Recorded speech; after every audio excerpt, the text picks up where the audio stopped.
ஐயனார் துணை சீரியல்ல இன்னைக்கு பாண்டியனோட புது கடை திறப்பு விழா அமர்க்களமா நடந்துச்சு.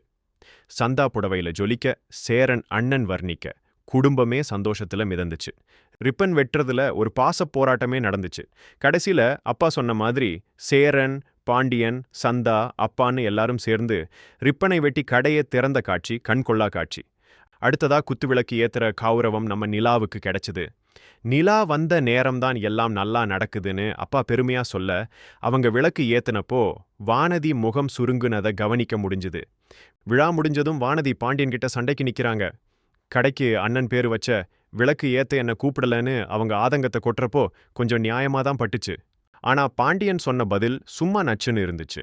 நிலா அண்ணி எனக்கு 60,000 பணம் கொடுத்தாங்க, தம்பிங்களை திருத்துனாங்கன்னு சொல்லி வானதிக்கு இனிப்பு ஊட்டி சமாதானம் செஞ்சது அழகு. இங்க காயத்ரி பல்லவன் கிட்ட சோழன் மேல ஆசைப்பட்டது தப்புன்னு ஃபீல் பண்ணி பேசுறாங்க. ஆப்வீஸ்ல ராகவ் கொடுத்த காஸ்ட்லியான பரிசை நிலா கண்ணியமா மறுத்தது அவங்க கேரக்டர் காட்டுது. எல்லாரும் சந்தோஷமா இருக்காங்கன்னு நினைச்சா வக்கீல் ஃபோன் பண்ணி விவாகரத்து கேஸுக்கு ஏன் வரலன்னு சத்தம் போடுறாரு. நாளைக்கு கோர்ட்டுக்கு போறதா நிலா வாக்கு கொடுக்கறாங்க. குடும்பம் இப்போதான் ஒன்னு சேர்ந்திருக்கு.